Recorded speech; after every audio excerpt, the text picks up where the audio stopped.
Bueno, buenas tardes a todas y a todos. Bienvenidos a esta clase del curso de iniciación profesional y práctica. Yo, para los que no me conocen, soy Sabrina Bellavía, soy la presidenta de la Comisión de Género y Diversidad del Colegio de Abogados. Y hoy nos va a acompañar Virginia Urquiza. Ella es abogada penalista con orientación en género y se desempeña en el Ministerio de las Mujeres, de Género y Diversidad de Nación, dentro de la dirección de la línea 144. Nosotros pactamos esta charla, esta clase, un poco por el laburo de ella que se tiene que ir más temprano. Lo ideal era darles unos lineamientos sobre el patriarcado y la ley de violencia, y luego una parte un poco más práctica respecto de las denuncias y el proceso. Pero bueno, por cuestiones administrativas vamos a alternarlo, así que le pido disculpas en ese sentido, pero vamos a tratar de que sea ordenado y que se entienda todo. A mí me gustó la idea de que veamos un videíto para comenzar, porque me parece que grafica un montón de cosas de las que vamos a hablar luego, y de paso se los recomiendo. Cualquiera de estos videitos están en YouTube y los pueden encontrar, son de la Fundación Avon, pero este particularmente nos compete, así que bueno, la dejo a Virginia, que es la que se ocupa de la parte tecnológica, para que lo pase, lo veamos, y después la empezamos a escuchar a ella, si les parece.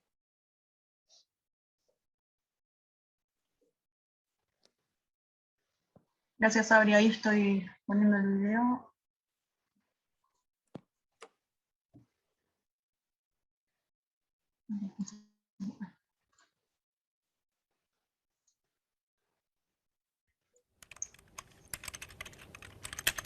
¿Cómo fue que le dijo? Que la próxima vez no contaba el cuento. ¿Dónde se golpeó? Me golpeó. Acá. Una patada. Señora, ¿puedo hablar un poquito más fuerte, por favor? Dígame de nuevo, ¿qué fue lo que usted le dijo para que se pusiera así? No, corten. ¿Cómo? ¿Qué fue lo que le dijo para que él se pusiera así? ¿Ella es la culpable ahora? ¿Cómo se golpeó? ¿Resulta que el tipo la maltrata y ella ahora lo hace poner así? No, pero viste como dicen, mirá cómo me haces poner. Y por eso, si vos sos un oficial que está tomando declaración a una mujer que viene a pedirte ayuda, vos no podés pensar que es ella la que lo hace poner así, que el tipo la termina lastimando. Mira esta chica, está aterrada. Vos pensás que ella hizo un enorme esfuerzo para venir hasta acá a buscar ayuda. Vos la tenés que tratar bien. ¿Estamos? ¿Vamos de nuevo? Que la próxima vez no contaba el cuento. Señora, ¿es la primera vez que la amenaza?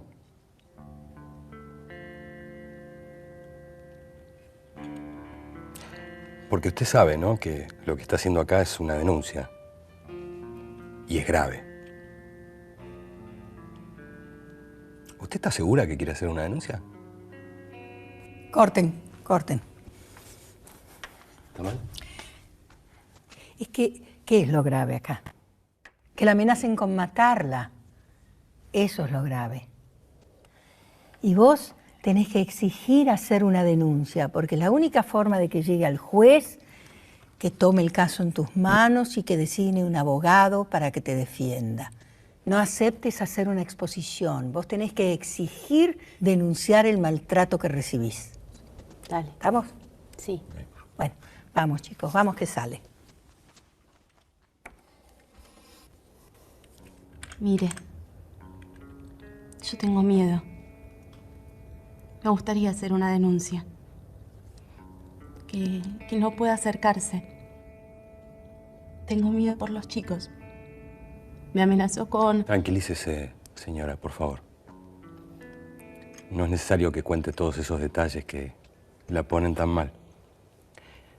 Ya llegó acá, por suerte, la vamos a ayudar. Esta denuncia va directamente a un juzgado. La van a proteger de la persona que la está agrediendo.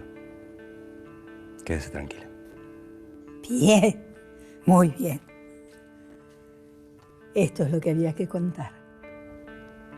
La mujer que sufre violencia en su casa tiene que tomar una gran decisión para animarse a pedir ayuda. Y todos sabemos que hay violencia en todos los niveles, sociales, educativos y económicos.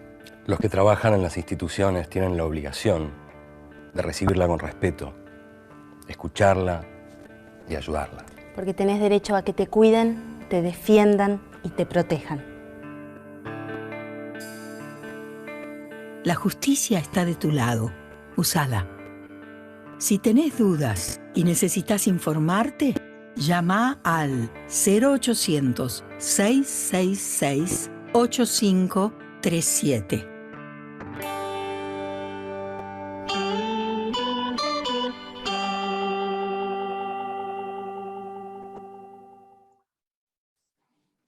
Bueno, no sé qué opinan, pero pasa todo eso, ¿no?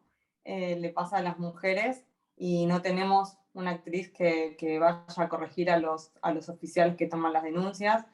Pero bueno, es para empezar a pensar un poco y repensar desde nuestro rol también como abogados en cuánto podemos colaborar y también cuando recepcionamos algún tipo de, cuando vienen por primera vez a nuestro estudio, que quizá a veces es tarde, ¿sí?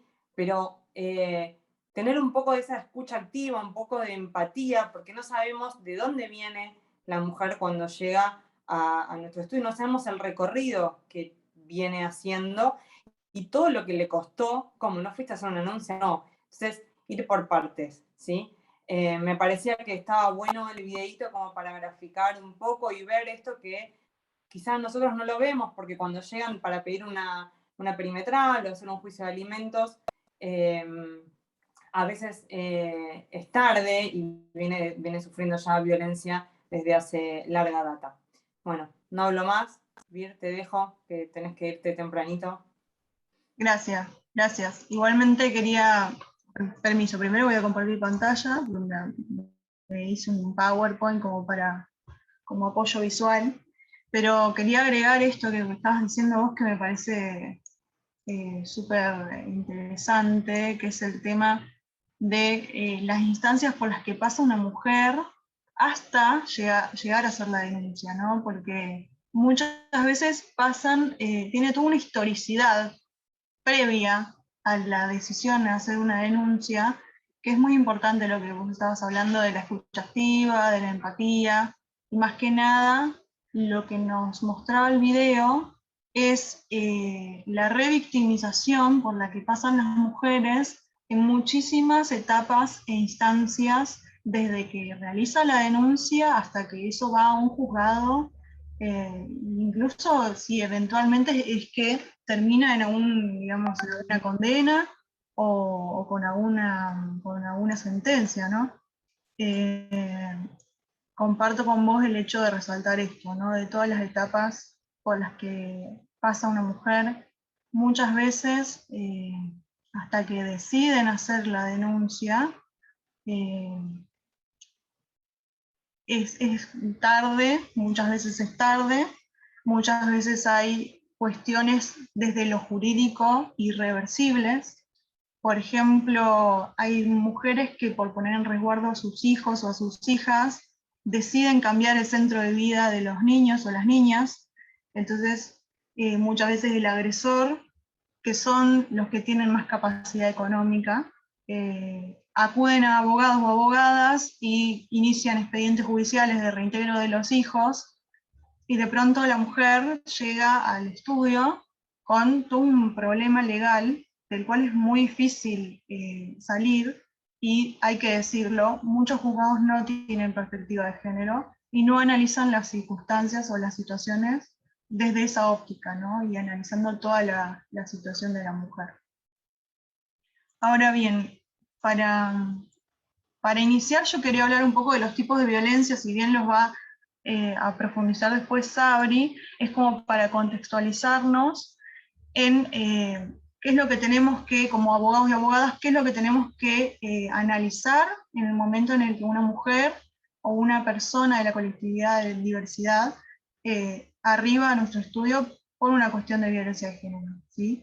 En este caso, yo estos tipos de violencia los saqué de la ley 26485, que es una ley nacional, que es la ley de violencia de género, y en la ley 26485 tiene en cuenta estos tipos de violencia, ¿sí? Tiene en cuenta la violencia física, que bueno, ya deben imaginarse en qué consiste, ¿no? De todo lo que sea golpes, etc.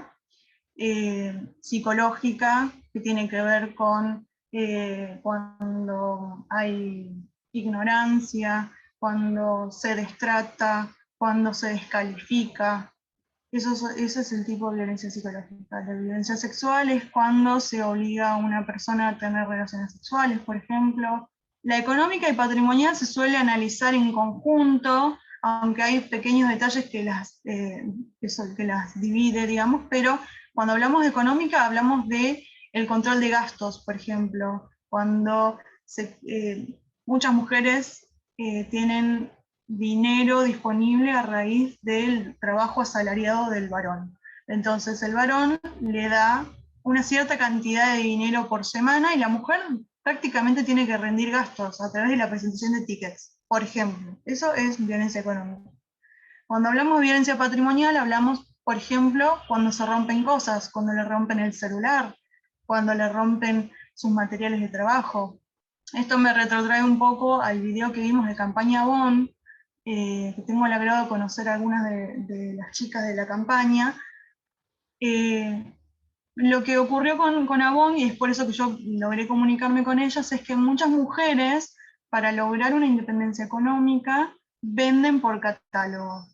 Y me ha tocado atender situaciones en las cuales los hombres les rompían los cosméticos que ellas debían entregar para que ellas no pudieran tener un fruto de su trabajo. Entonces, bueno, así es como yo terminé con el enlace de Avon y de Natura específicamente, que ahora son una empresa fusionada, y comenzaron a tener en cuenta eso desde el departamento de género de Avon y de Natura.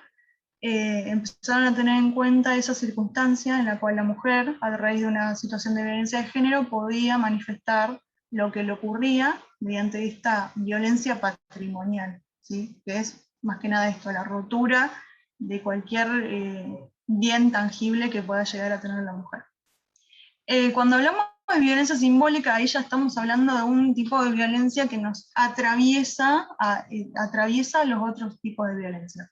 Porque la violencia simbólica está escondida dentro de lo que es el mensaje del patriarcado, seguramente Sabrina lo va a abordar más adelante, pero bueno, hoy charlando con Sabrina yo le dije, desde la pelea que hay con Wanda Nara e Icardi, que la estamos siguiendo todos minuto a minuto, desde ahí la violencia simbólica que se está ejerciendo contra la China Suárez, por ejemplo, desde estos puntos tan básicos hasta lo que es una violencia física en un contexto de violencia doméstica, podemos ver cómo atraviesa la violencia simbólica. La violencia simbólica quiere decir que se legitima esta violencia por el hecho de ser mujer, por el hecho de ser una persona de la comunidad LGBT, por ejemplo, ¿sí? La violencia política, si bien ustedes pueden acceder a la ley a través del buscador de Google, no la van a encontrar dentro de la ley porque fue incorporada hace muy poquito, el tema de la violencia política. Es lo que ocurrió fue justamente que dentro de lo que es el Ministerio de las Mujeres, tanto de nación como de provincia, se estaban registrando muchos casos de violencia de género dentro del ámbito político, ya sea de ¿cómo se dicen? Las campañas políticas, dentro de las listas, dentro de distintas militancias. Se comenzó a observar, porque el Ministerio de las Mujeres lleva a cabo un registro estadístico. Entonces se comenzó a observar esto y, bueno, en definitiva se terminó incorporando como un tipo de violencia más, ¿sí? Ahora, vamos a las modalidades. También podemos ver que hay distintas modalidades de violencia, ¿sí? O sea, se puede dar, por ejemplo, violencia física dentro de la modalidad laboral. Entonces, una mujer puede sufrir de violencia física y violencia psicológica y simbólica dentro de su ambiente laboral, ¿sí? Bueno, acá nos encontramos con el más común, que es la violencia doméstica, que es el que se da dentro del ámbito del hogar. Es importante destacar que dentro de la ley 26.485 se contempla la violencia de una pareja, expareja, pero también dentro de todo lo que es el núcleo familiar, no exclusivamente, no excluye a los varones, ¿sí? No es exclusivamente de los varones. La institucional es un poco lo que veíamos en el video, es la violencia que ejercen las instituciones frente a una mujer, a una persona desamparada que está buscando ayuda en un contexto de violencia. Y esta, yo creo, a mi parecer, dentro del ejercicio de la profesión, que es de las más difíciles de abordar, porque hay muy pocos recursos, hay muy pocas instancias de denuncia de esta violencia institucional. Por ejemplo, dentro de lo que es el ámbito de la justicia nacional, está el Consejo de la Magistratura, donde se puede denunciar, por ejemplo, a un juez o una jueza de esta violencia institucional. O, por ejemplo, en lo que es el Ministerio de Seguridad, se puede denunciar en la línea 134, eso no lo agregué acá, se puede denunciar la violencia institucional de las comisarías al no querer recepcionar las denuncias. El video es muy, muy gráfico porque es lamentablemente una realidad, y también es lamentable que no podamos tener una actriz, como decía Sabrina, que pare la situación y que no se revictimice más a la mujer. Pero es la cruda realidad, muchas veces ni siquiera quieren tomarle las denuncias, porque o no van con golpes visibles, entonces le dicen, no, mira, para que te tomemos la denuncia tenés que tener lesiones, o incluso pasa mucho esto de, ¿estás segura que querés hacer la denuncia? Mirá que él va a ir preso. Y muchas veces los varones son el sostén económico, muchas veces hay presencia de niños y niñas chiquitos, bueno, reciben un plato de comida gracias a ese sostén, ¿no es cierto? Entonces, bueno, ahí estaríamos hablando de todo lo que es la violencia institucional. Bueno, la violencia, la modalidad laboral es en el ámbito laboral, y acá me interesa recalcar el tema de que ahora salió hace poco un decreto que tiene que ver con la licencia por violencia de género que se puede tomar en casos de sufrir violencia, no exclusivamente en el ámbito laboral, pero me remite a esto, se puede solicitar una licencia por violencia de género. Bueno, después, violencia contra la libertad reproductiva, esto tiene que ver un poco con la libertad de decidir sobre nuestro propio cuerpo de las mujeres. No tiene que ver, fíjense que la obstétrica va por otro lado, y la violencia obstétrica seguramente que si se ponen a recapitular, si alguna vez hablaron con su mamá o con su abuela o su pareja, todas tenemos alguna conocida o alguien que nos contó de lo que le pasó cuando fue a dar a luz, ¿no? Lamentablemente se reprodujo mucho. Hoy en día hay muchos mecanismos y por suerte muchos médicos tienen perspectiva.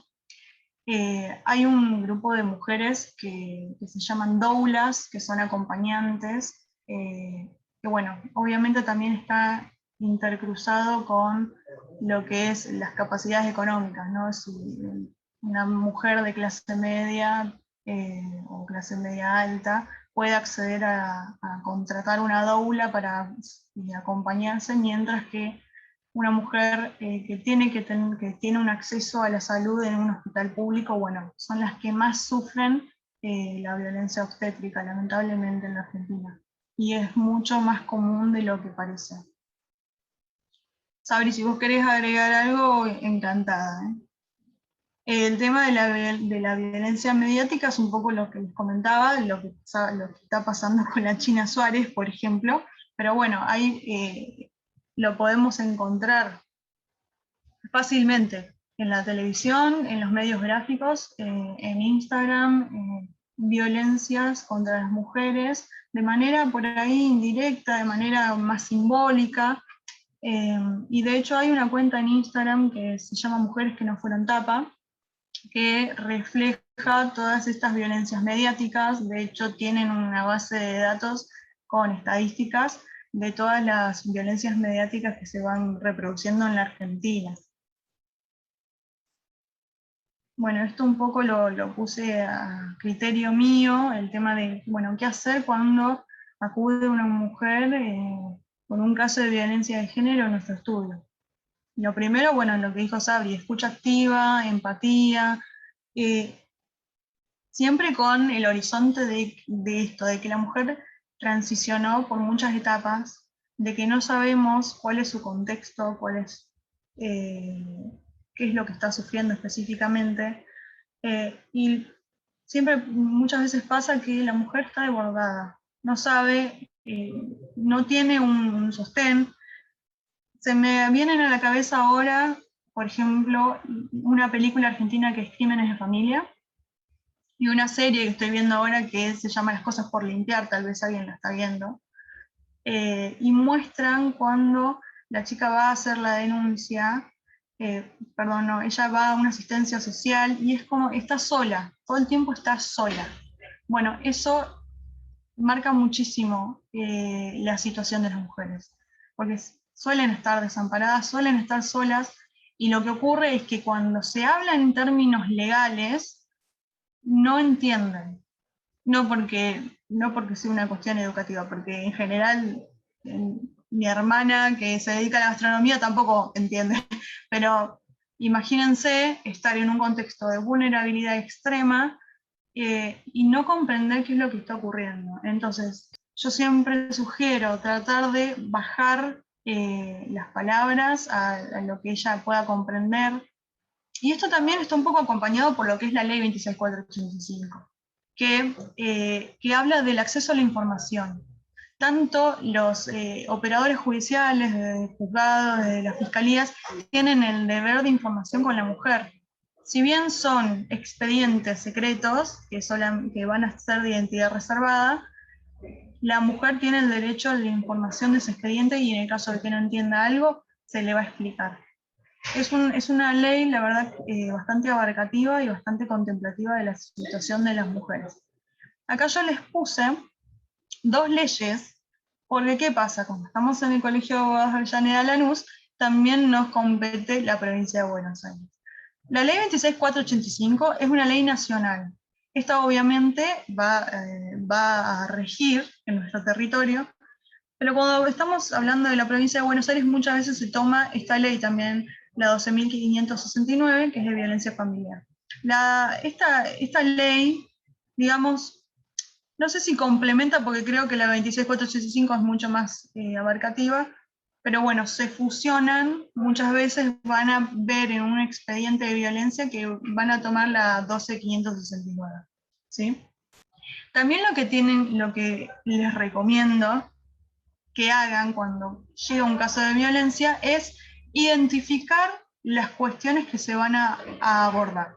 Porque es muy importante saber si la denuncia va a tener carácter civil o va a atender un juzgado de familia, o si ya estamos hablando de un contexto penal, ¿sí? Porque cuando hablamos de violencia física, ya podemos estar pensando en unas lesiones, por ejemplo, por lo menos lesiones leves.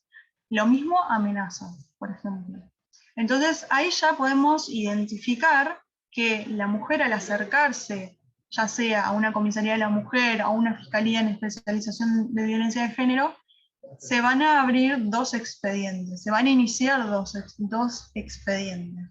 Por un lado va a estar la violencia de género, violencia doméstica, familiar, como le quieran llamar, y por el otro se va a iniciar un expediente penal por las lesiones leves, por las amenazas, ¿sí? En el caso, por ejemplo, del incumplimiento de los deberes de asistencia familiar, Esto es una instancia penal también, entonces se va a abrir un expediente contravencional en el caso de que el hombre no aporte los alimentos para los hijos y las hijas. Yo les hice un mapita.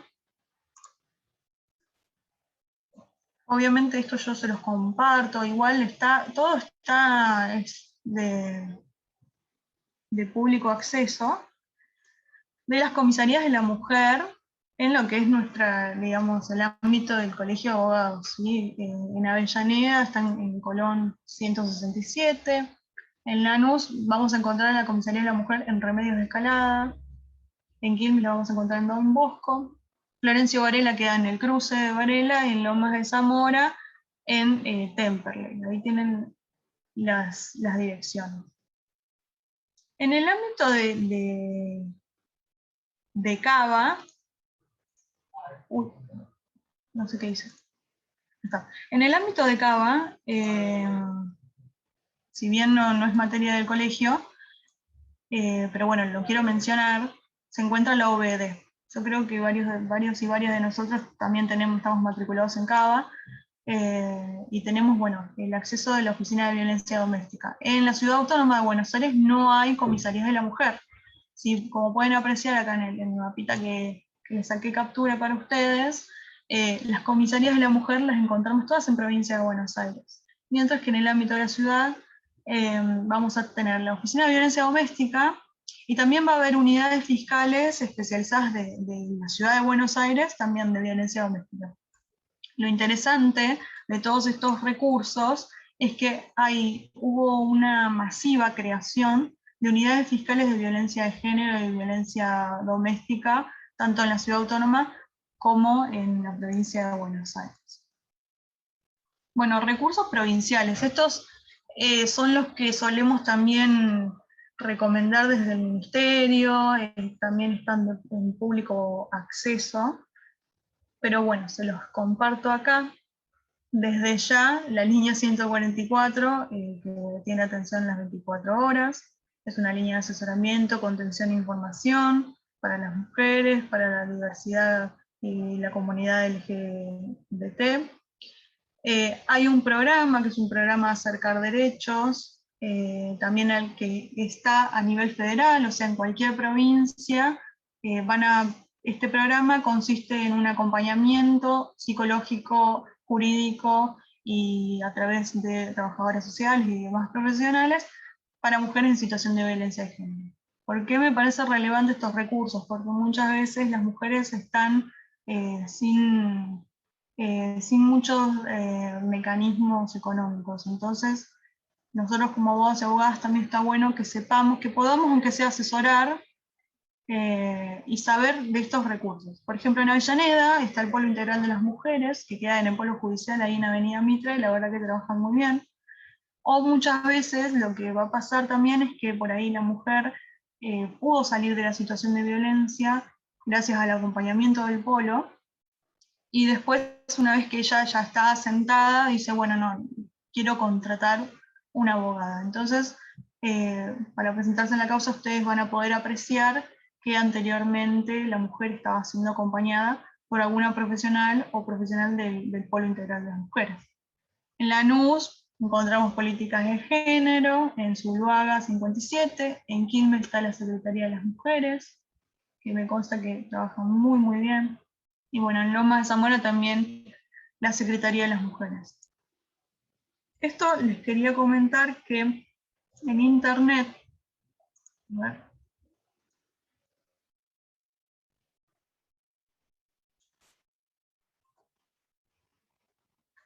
ahí está. En internet, en lo que es la página del Gobierno Nacional, van a poder apreciar distintas instituciones en todos los ámbitos del país.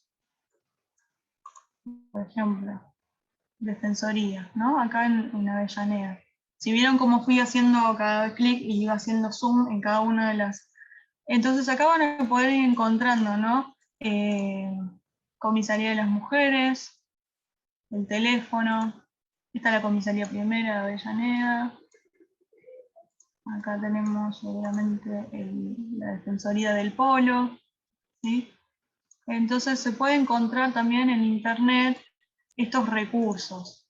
Son muy importantes a la hora de, incluso para articular, muchas veces me ha pasado para lo que es actividad probatoria, poder utilizar recursos de cuando la mujer estaba acompañada por el polo, por ejemplo. Porque muchas veces les hacen informes socioambientales a las mujeres y bueno, lo podemos acompañar en el expediente, ¿sí? Bueno, recursos legales. Esto es un poco lo que les venía hablando del tema de las unidades fiscales, defensorías, etcétera, que se han especializado en violencia de género.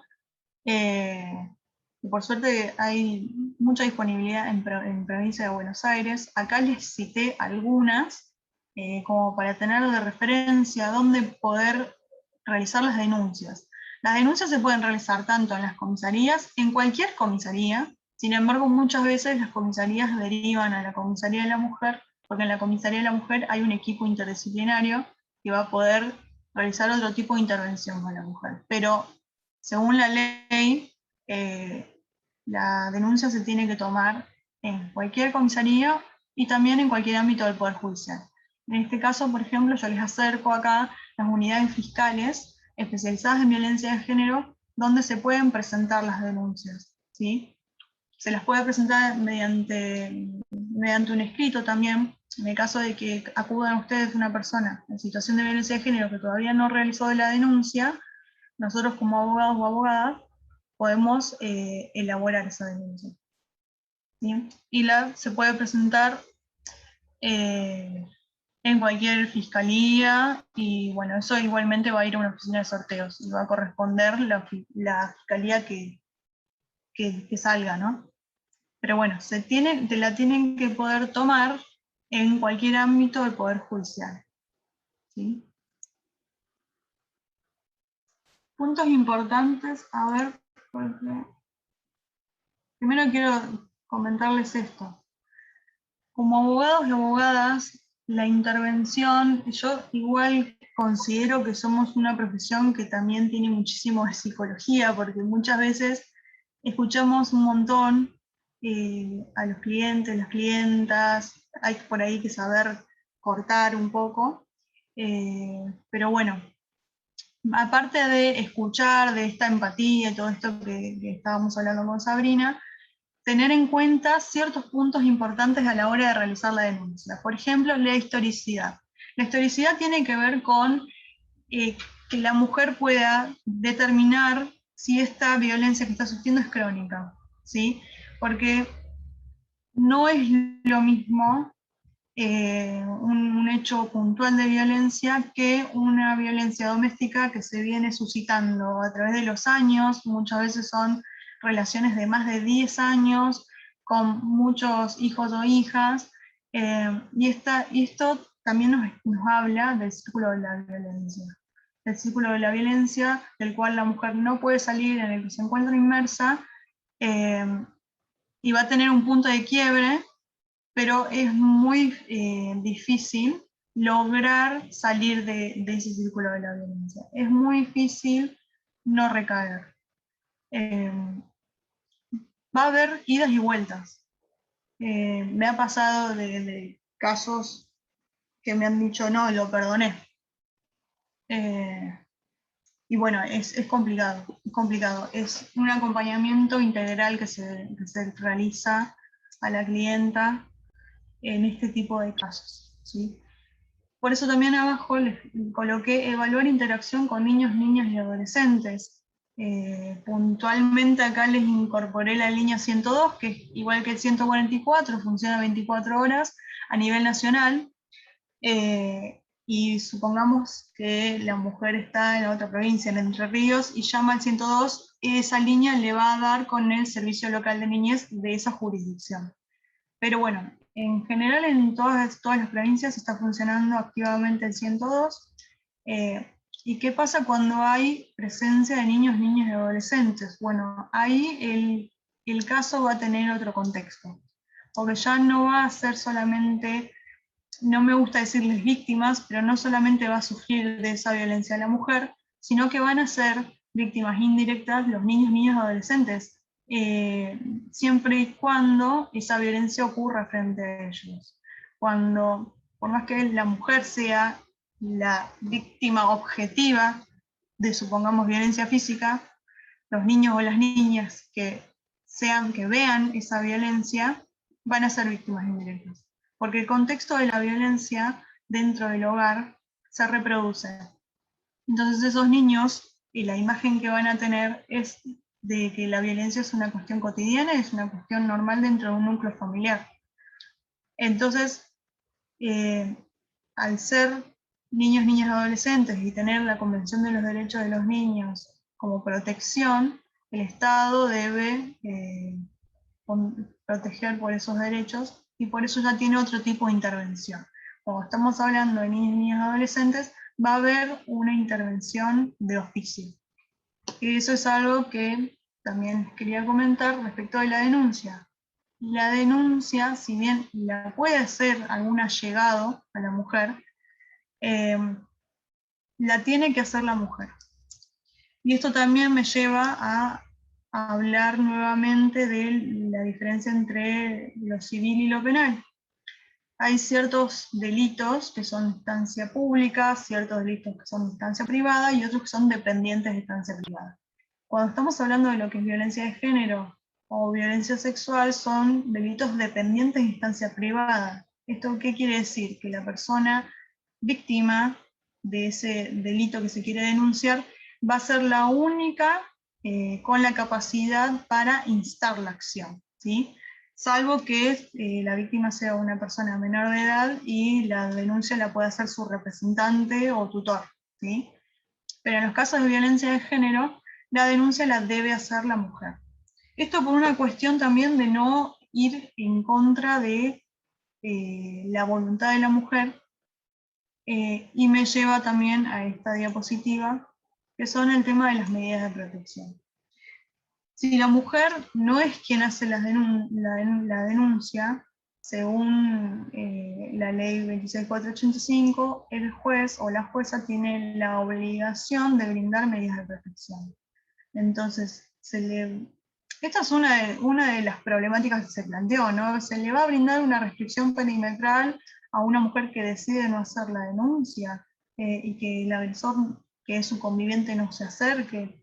Bueno, son varias cosas. Pero bueno, lo importante, al hacer la denuncia, si ustedes la van a redactar y por falta de tiempo no les pude traer un ejemplo de denuncia, pero esto, Sabri, me comprometo a algún momento, si hacemos una nueva reunión, les traigo un modelo. Es importante que hagan una descripción sucinta de los hechos, de esta historicidad de la violencia, y lo importante también es solicitar las medidas de protección, ¿sí? Son medidas cautelares que el juez tiene la obligación de brindar a la mujer o a los niños y las niñas que se encuentran en esa situación de violencia, ¿sí? Estas medidas de protección, las que son las más básicas y que son generalmente las que otorgan siempre, son la restricción perimetral, ya sea del domicilio, puede ser del domicilio del trabajo, hay algunos juzgados que dicen de todo ámbito donde se maneje la persona, el cese de los actos de perturbación o los actos de violencia, y la prohibición de todo tipo de contacto, ya sea mensaje de texto, llamado, WhatsApp, Facebook, o incluso el contacto a través de terceros, que venga la hermana del agresor y le diga, che, portate bien porque fulanito ya se enteró. Bueno, eso también incluye esta prohibición de todo tipo de contacto. Cuando hay una convivencia, cuando la mujer vive con su agresor, se puede solicitar la exclusión del hogar. Esta exclusión del hogar quiere decir que a él lo van a retirar, la mujer va a tener los oficios, se los va a dar el juzgado, y se debe acercar a la comisaría correspondiente a su domicilio, y de ahí la van a acompañar y lo van a retirar al agresor, ¿sí? El agresor puede juntar algunas pertenencias, esas son a veces algunas preguntas que se hacen, ¿no? Obviamente que puede juntar algunas pertenencias, no se va a llevar el televisor, pero bueno. Y después vamos a estar hablando ya de medidas de protección más restrictivas o más abarcativas en los casos de violencias más extremas. Muchas veces hablamos de medidas más abarcativas a medida que, supongamos que el agresor no cumple con las medidas, las primeras medidas que otorgan, supongan que tienen una restricción perimetral y sin embargo él sigue yendo a la casa, la sigue molestando, bueno, muchas veces solicitan medidas más abarcativas, ¿sí? Pero también dentro de lo que es el protocolo realizado por el Ministerio Público Fiscal, hay una evaluación del riesgo y, por ejemplo, desde de la OBD ya la mujer sale con una evaluación del riesgo, y cuando el riesgo es riesgo alto, muchas veces ya directamente se dan estas medidas en primera instancia, ¿sí? Que ya ahí estaríamos hablando de un rondín policial, de una consigna, la mujer puede tener una consigna en la puerta de la casa, de una tobillera electrónica, en la cual le ponen una tobillera al agresor y la mujer la tiene en el celular y le avisa cuando el agresor está cerca y manda inmediatamente un patrullero. Esos son, obviamente que incluso podemos ya estar hablando también de una prisión preventiva para el caso de la persona que ejerce la violencia, ¿no? Estoy media justa, ¿no? Sí, pero igual tranqui porque para mí está súper interesante, así que... Ah, bueno, bárbaro.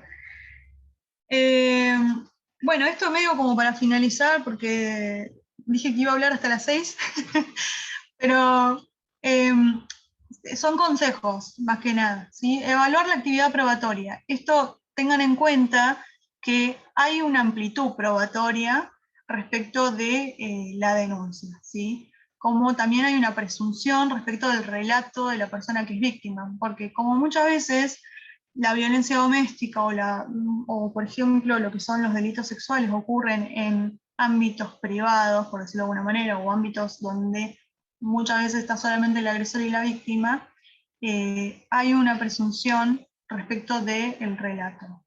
Y hay jurisprudencia bastante actual donde directamente se han establecido condenas con el simple relato de la víctima. Obviamente que son circunstancias especiales y bueno, es una jurisprudencia bastante actual, pero bueno, eso es para tenerlo en cuenta y era bien en conjunto con lo que les decía, de que deben tomarle la denuncia en cualquier comisaría, porque bueno, la denuncia se la deben tomar y las medidas de protección como medida cautelar se las deben tomar.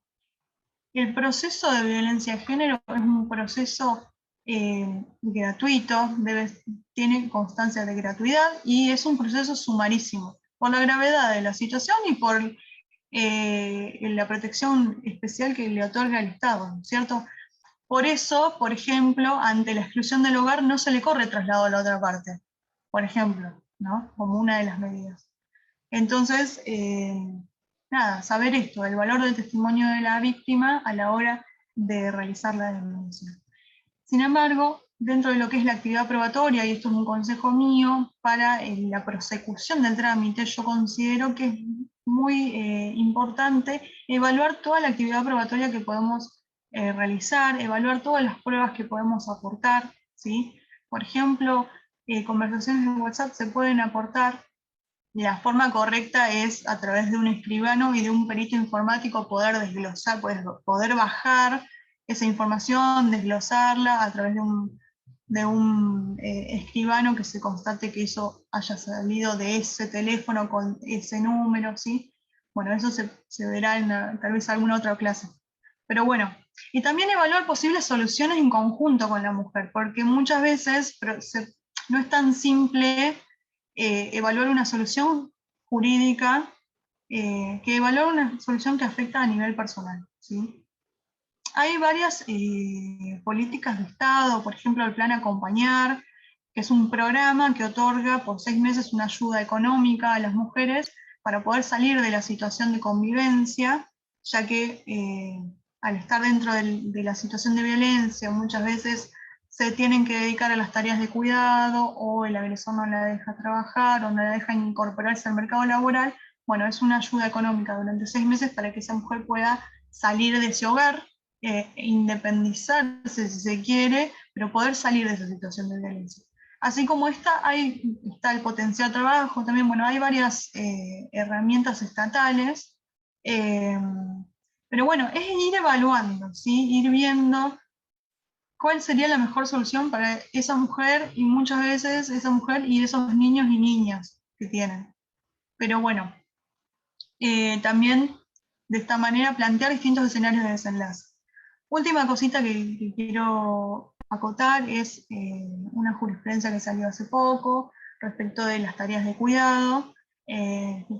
Tal vez Sabrina lo vas a comentar un poquito o lo hacemos más adelante, respecto de que ahora, hace muy poquito, salió un fallo de Juzgado 92, de Juzgado Nacional de Familia número 92, respecto de la cuantificación económica de las tareas de cuidado. Esto me parece sumamente importante, ya estaríamos hablando de una indemnización que puede recibir la mujer. En este caso, una mujer recibió una indemnización bastante abultada por haber ejercido las tareas de cuidado y haber relegado su parte profesional durante un matrimonio. Bueno, esto es un poquito lo que pude resumir de todo esto. Espero haberles aportado. Y por supuesto yo ahora les dejo mi correo electrónico, mi celular, estoy a disposición para cualquier información o cualquier pregunta o lo que les pueda ayudar o acompañar. Bueno, Gracias. Virginia, genial, súper completo, casi que no tengo nada para hablar. Me encantó. Ay, perdón. Me encantó. Gracias, sé que te tenés que ir, así que te libero. Quedás invitada, y todas y todos los que están acá en el curso, para la Semana de Violencia. Vamos a hacer alguna jornada, alguna charla, así que me gustaría que estén todas y todos presentes, y vos, por supuesto, para seguir conversando todos estos temas. Así que nada, gracias y te libero. Bueno, muchas gracias, un placer haber estado acá. Y por supuesto a disposición. Ahora les dejo en el chat mis contactos para que me puedan Y el contactar ante cualquier cosa. cualquier cosa, solicítenlo a Sí. Área Académica, así lo pueden tener, porque la verdad que es como un recursero actual, así que buenísimo. Gracias por ese trabajo también. Y gracias por lo que No, haces por en favor. el 4. Gracias, gracias. Bueno, me quedo acá oculta. Tranqui, gracias. Bueno, no sé Chau, si chau. están aburridos, si podemos seguir un cachitín más. La idea era, como les decía, arrancar un poco por históricamente, ¿no? ¿Qué es lo que desencadenó en todas estas leyes de protección de la mujer? Y tienen que ver con el patriarcado, ¿sí?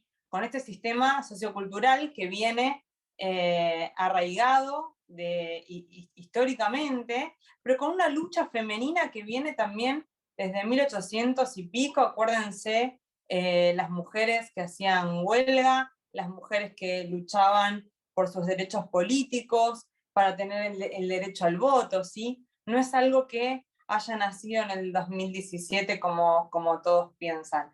¿Qué es el patriarcado? ¿Sí? Es un esquema que se replica en el seno de la familia desde que somos pequeños, se traslada a la escuela, al trabajo y a toda la sociedad en general. Considera que los varones son superiores a las mujeres. Bueno, algo hemos avanzado, porque antes se creía que la mujer tenía el cerebro un poco inferior, pesaba menos que el del hombre. Hay un debate muy interesante que circula por YouTube, un debate del Congreso, que la verdad es súper interesante, un médico diciendo esto. Búsquenlo porque es anecdótico. Ponderan una organización social caracterizada por relaciones de poder, ¿sí? El marido hacia la mujer, el padre hacia la hija, el jefe hacia la empleada. Constituye una manera de pensar y actuar que daña a las mujeres y varones, ¿sí? En crecimiento, porque ya crecen con ese pensamiento de a los chicos, no llores, sos maricón, ¿sí? Los nenes no lloran, y con eso nos vamos criando.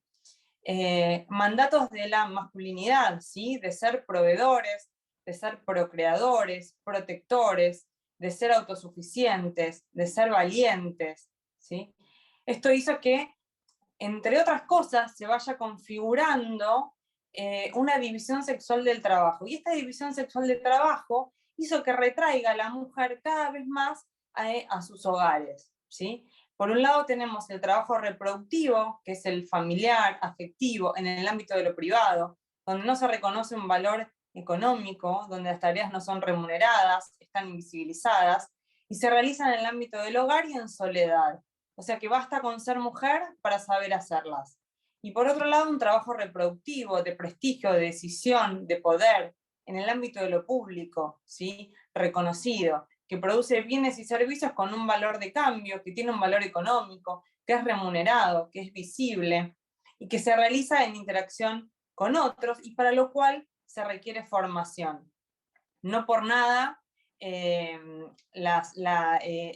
relato de la historia del trabajo, ¿sí? Ha reforzado jerarquías y desigualdades, y ello explica por qué, por ejemplo, la ley de contrato de trabajo nuestra tiene una protección exacerbada, ¿sí? Hacia la mujer, pero vinculado a la maternidad. Entonces es la mujer quien se debe quedar en su casa cuidando a sus hijos, y es el marido quien tiene solo 2 días de licencia para poder criar a sus chicos. Las mujeres siempre fueron vinculadas al mundo de lo privado como madres o esposas, sin por ello estar en lugares donde se trabaje a favor de un salario. Y si lo hicieron, si hubo algunos sectores en los cuales se desarrolló la feminidad, es el trabajo doméstico, ¿sí? La educación, la salud. Fíjense la cantidad de enfermeras que hay, ¿sí?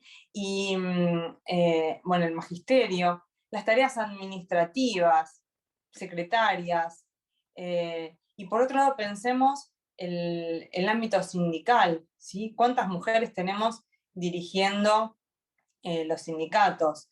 Bueno, por suerte llegamos a una parte de la historia donde, por ejemplo, Estela Díaz, que viene del palo sindical, ahora dirige el Ministerio de las Mujeres y Diversidad. Como bien les decía Virginia, la Ley de Violencia de Género es la Ley 26485 de protección integral para prevenir, sancionar y erradicar la violencia contra las mujeres en los ámbitos que desarrollen sus relaciones interpersonales. Y en Provincia de Buenos Aires, la 12.569. Por otro lado, tenemos la Ley Micaela, ¿sí? A la cual el Colegio de Abogados se adhirió y hicimos varias capacitaciones también. La Ley Micaela obliga a los 3 poderes del Estado, ¿sí? Formarse en perspectiva de género. ¿Y para qué sirve? Y por qué fallo que comentaba Virginia, que ahora lo vamos a ver un poco más en detalle, por ejemplo, para poder juzgar, ¿sí? Y defender con una perspectiva de género, con ponernos unos lentes que miren un poquito más allá de lo que la ley lo que la ley nos dice o lo que está escrito. ¿Qué garantiza esta ley de protección? Que además de los tipos y modalidades que nombró Virginia, ¿cuáles son los derechos protegidos? Son todos los derechos reconocidos por la Convención para la Eliminación de todas las formas de discriminación contra la mujer, la Convención Interamericana para prevenir, sancionar y erradicar la violencia de género contra la mujer, la Convención sobre los Derechos del Niño y la Ley 26.061 de protección integral de los derechos de las niñas, niños y adolescentes, y que tienen que ver con una vida sin violencia y sin discriminaciones, con la salud, la educación y la seguridad personal, la integridad física, psicológica, sexual, económica o patrimonial, que se respete su dignidad, decidir sobre la vida productiva, ¿sí? Número de embarazos y cuándo tenerlos. Hay varios programas, ¿no? Y sumamos también a esto la ley de interrupción voluntaria del embarazo. La intimidad, la libertad de creencias y de pensamientos, recibir información y asesoramiento adecuado, gozar de medidas integrales de asistencia, protección y seguridad, gozar de acceso gratuito a la justicia en los casos comprendidos en el ámbito de aplicación de la presente ley. Con esto también, que no lo mencionó Virginia, todos los centros de acceso a la justicia, los CAJ, ¿sí? Y CAVAC que hay en todos los municipios, es fundamental porque reciben casos de violencia de género. La igualdad real de derechos, oportunidades y trato entre varones y mujeres, un trato respetuoso de las mujeres que padecen violencia, evitando toda conducta, acto u omisión que produzca revictimización, ¿sí? Todos debemos de construirnos, todos, en todos los estratos sociales, en todos los poderes del Estado, desde las comisarías, los médicos de una guardia, las defensorías, nosotros incluso como abogadas y abogados. Es un trabajo, es una lucha que viene, pero que bueno, creo que estamos en camino. No me voy a detener en los tipos y modalidades porque ya habló Virginia. Lo que sí quiero, si imaginamos una pirámide, acuérdense de la pirámide de Kelsen que estudiamos en la facultad, tenemos en la base, ¿sí?, de la pirámide la desigualdad de género, la ideología machista, ¿sí?, el estereotipo de género, control y celos. Si escalamos, luego de eso, nos viene un nivel medio donde ya comienza a haber violencia emocional, humillación, manipulación, descalificación, indiferencia afectiva, ¿sí? Y en la cúspide de la pirámide, ya donde no hay retorno, tenemos la violencia física y sexual, presiones, amenazas y acoso, ¿sí? Toda esta pirámide de violencia es en la que hay que empezar a trabajar, ¿sí? Empecemos por la base, que es la desigualdad de género, la ideología machista, el patriarcado, tratando de saldar esos estereotipos arraigados históricamente, tratando de equiparar al hombre y a la mujer en todos los aspectos sociales de la vida. Vamos a tratar de prevenir y no llegar a la cúspide de la violencia. Como les decía, la discriminación y la desigualdad laboral son la base de esa violencia que después se materializa en tantas formas y modalidades. Antes existía el mobbing, ¿sí?, el acoso laboral, y que era difícil probarlo, y que solamente se podía probar con una pericia psicológica a la trabajadora. Y hoy ya esa violencia, ese acoso laboral, ese mobbing, es una violencia laboral, ¿sí?, que está regulado en una ley nacional y que está regulado en todos los convenios internacionales que tenemos, y por último el que salió el año pasado, el convenio 190 de la OIT.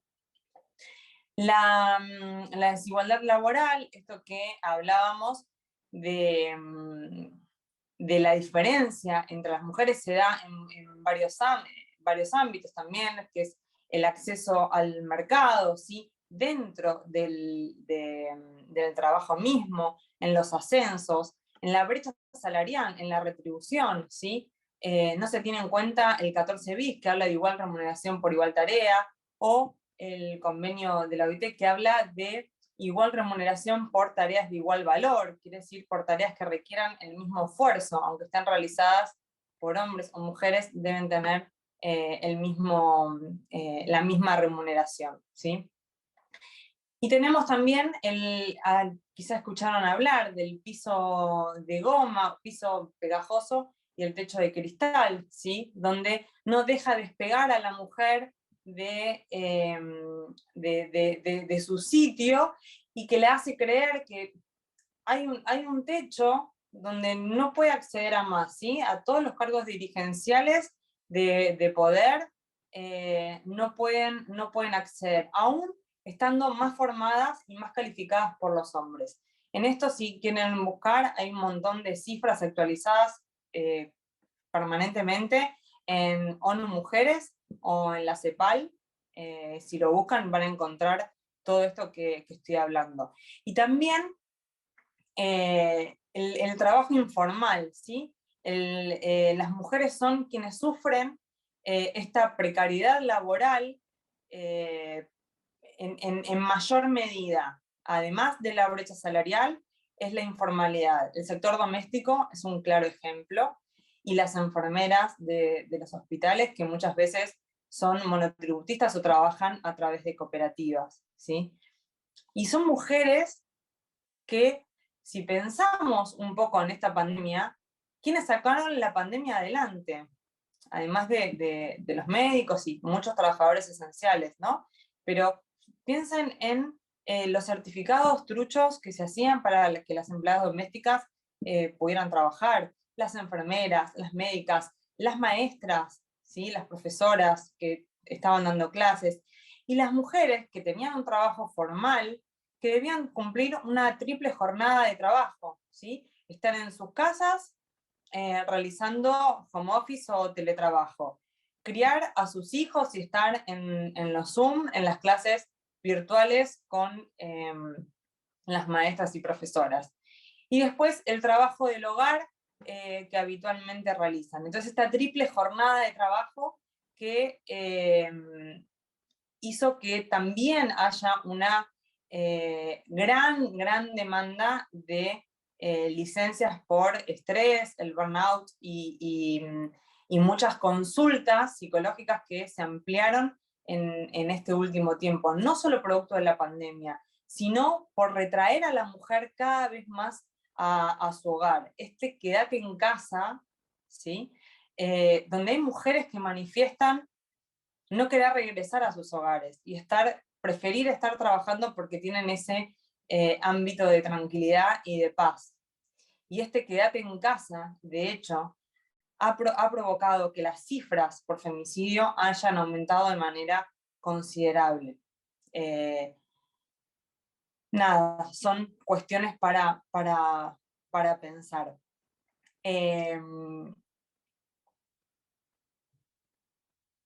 No voy a hablar de las cifras de CEPAL y OIT para no detenernos en eso. Quiero nombrarles el marco legislativo internacional, así lo tienen enumerado. Tenemos el 75, inciso 22 de la Constitución Nacional, donde le da jerarquía constitucional a todos los tratados de derechos humanos, ¿sí?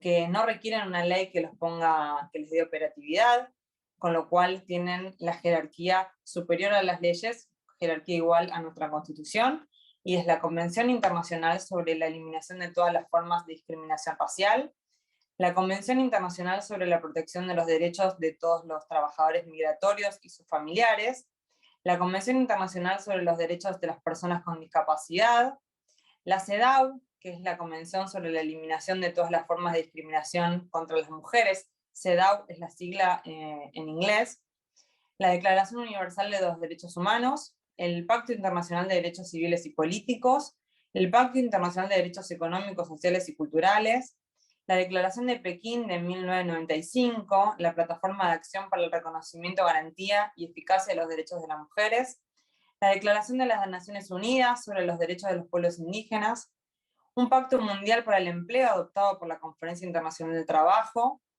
la Declaración Tripartita de Principios sobre las Empresas Multinacionales y la Política Social, también adoptado por la Oficina Internacional del Trabajo, las 100 reglas de Brasilia sobre acceso a la justicia de las personas en condición de vulnerabilidad, el Convenio sobre la Igualdad de Remuneración, artículos 1 y 2, esta brecha de remuneración por motivos de género y segregación ocupacional, el Convenio sobre Discriminación, Empleo y Ocupación, 111, también de la OIT, y el Convenio 190 sobre violencia y acoso, ratificado por la Argentina en plena pandemia.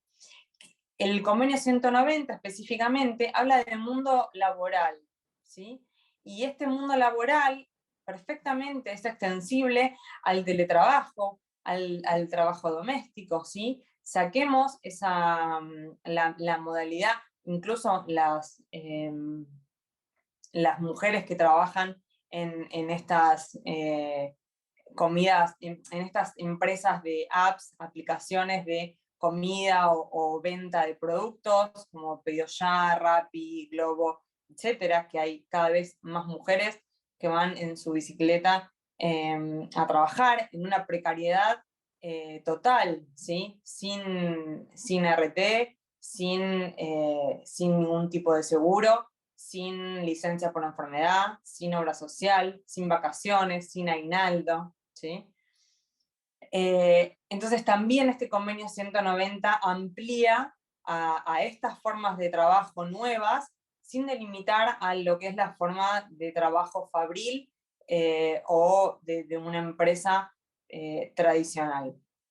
El fallo que nos mencionaba Virginia es la señora GF contra el señor CGM sobre compensación económica del Juzgado Nacional de lo Civil número 92, con competencia exclusiva en familia, de la doctora Famá, donde la justicia ordenó al CEO de una empresa pagarle a su expareja, con la que tenía 2 hijos, una compensación económica de 15 millones de pesos, luego de separarse tras una convivencia de 10 años. Tengamos en cuenta esto, convivencia. Ni siquiera estamos hablando de una liquidación de la sociedad conyugal, ¿sí? Para no dar lugar a eso. Acá el fundamento de la demanda es la compensación. Ella dejó un trabajo, alega que dejó un trabajo muy exigente para hacerse cargo de sus hijos y la gestión del hogar. Era una anécdota, pero la pareja era de clase media alta y vivía en un departamento de 265 metros cuadrados, valuado en $1 millón, 2 empleadas domésticas, y solían veranear en el exterior, ¿sí? Con lo cual ocuparse ella del hogar, había que mirarlo realmente con una perspectiva de género, porque a priori uno dice, ella podía trabajar perfectamente. Entonces, ella alega que dejó su puesto de trabajo en Techin, la empresa para la cual trabajaba, a pedido de su marido, ¿sí? Que ese pedido del marido es muy común, es para alejate del trabajo, que no te llenan la cabeza, celos de los compañeros de trabajo, ¿sí? A las reuniones que uno puede llegar a ir, entonces alejarla y traerla al hogar. Funda el pedido la señora en la compensación, ¿sí? Por el nuevo Código Civil, y probó, no sufrió, dice que sufrió un menoscabo económico por no haber podido desarrollar una actividad remunerada mientras se dedicaban al hogar y a sus hijos, circunstancia que fue agravada además por tener un estado delicado de salud. Y en eso se basa la jueza en darle esta compensación. Las mujeres dice que tienen más probabilidad de encontrarse y permanecer en situaciones de desempleo que los varones. Es cierto, si vamos a las cifras de la CEPAL, las mujeres que están más formadas en educación, que llegan a completar una carrera universitaria, tienen más desempleo que los varones y les cuesta más. A una mujer se le pregunta sobre si piensa ser madre, si está en pareja, ¿sí? Preguntas que no se le hace al varón. Todo esto parece que no, pero va generando una desigualdad y una violencia donde la única víctima termina siendo la mujer. La única que pierde es la mujer, que termina asumiendo, aún con formación universitaria, asumiendo un rol esencialmente doméstico. Estoy leyendo. El fallo dice, en ese sentido, la figura integraría la compensación una medida de acción positiva en los términos previstos por el artículo 3 de la Convención sobre la eliminación de todas las formas de discriminación contra la mujer. Este fallo que les mencionaba antes cuando determina que los estados parte tomarán en todas las esferas, y en particular en las esferas política, social, económica y cultural, todas las medidas apropiadas, incluso de carácter legislativo, para asegurar el pleno desarrollo y adelanto de la mujer, con el objeto de garantizarle el ejercicio y el goce de los derechos humanos y las libertades fundamentales en igualdad de condiciones con el hombre. ¿Sí? ¿Qué aspectos tuvo en cuenta para fijar una compensación económica? Se tienen en cuenta muchas circunstancias, si corresponde, la situación personal, la salud, la capacidad laboral, ¿sí? Los roles, el trabajo doméstico, el de cuidado, ya sea de la pareja, de los hijos o de ambos, que son trabajos no remunerados que implican una carga extra, un esfuerzo extra, que determina que estas mujeres o no trabajen o dejen su trabajo, o si trabajan que lo hagan menos horas con menores sueldos, lógicamente, ¿sí? La finalidad es compensar para el futuro a esta persona que ha quedado en una situación de inferioridad frente a su pareja. Entonces la idea es poder brindarle, dice la jueza, oportunidades para que se pueda insertar en el mundo laboral. Y para ir terminando, en esto que nos interpela la convención, que nos interpelan todos los tratados, nosotros, si bien no somos parte del Estado, somos un instrumento de la justicia, nosotros debemos exigir en nuestras demandas que se juzgue con perspectiva de género, debemos fundarlas en todos estos tratados internacionales, ¿sí? Porque la violencia la no violencia es un derecho humano, el derecho a la vida, el derecho a la libertad, el derecho a la integridad física, ¿sí? Debemos fundarlo. Entonces, no solo exigirle a los jueces, sino nosotros como abogados también empezar a defender con una perspectiva de género, tener otra escucha, como nos decía Virginia, mirar un poco más allá de las pruebas que nos traen y deconstruirnos, ¿no? Seguir deconstruyéndonos como personas y sobre todo como abogados, que ya no podemos dejar de ver ciertas cosas. La igualdad de género es algo que transversal atraviesa todas las ramas del derecho, todos los aspectos sociales de la vida, entonces tenemos que ver la sociedad que queremos, la sociedad en la que queremos vivir, la sociedad que queremos dejar para nuestro futuro, ¿sí? ¿Cuál es el derecho que queremos proteger? Entonces, como habla el preámbulo de la Constitución de la OIT, justicia social, paz y dignidad, y para ello la igualdad de género tiene que ser fundamental. Creo que ningún dato más. No sé, Virginia, si estás por ahí, o Juan, si podemos compartir el último videito, que es muy cortito, si no, no importa. Ahí estamos. Y con eso nos despedimos.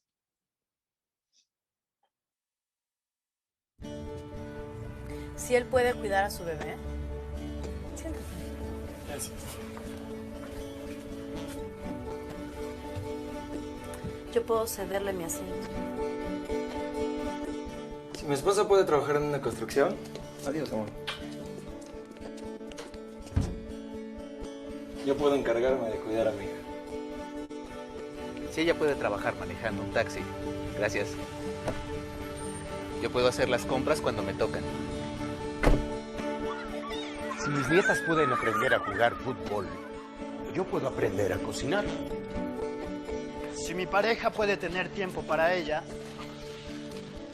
yo puedo tener tiempo para disfrutar a mi hijo. Hola. Si mi vecina puede trabajar en un taller reparando coches, yo puedo encargarme de lavar mi ropa. Si mi hija puede vivir sola, yo puedo apoyar su decisión. Empieza ahora, firma el pacto. Nosotros por ellas. Visita gov.mx/nosotros por ellas. Secretaría de Gobernación, Gobierno de la República.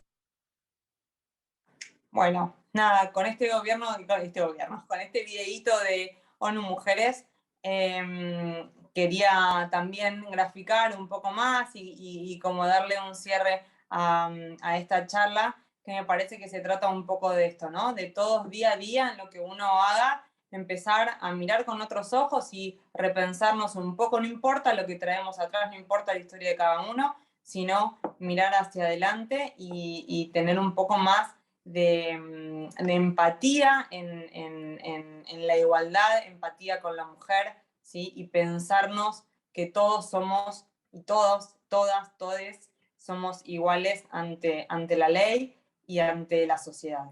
Así que no sé si alguien tiene alguna pregunta, si no, con esto cerramos. Cualquier cosa que necesiten pueden escribir al área académica y los dejo invitados a que participen, si quieren, de la Comisión de Género y Diversidad, a todas y a todos. Y bueno, nada más.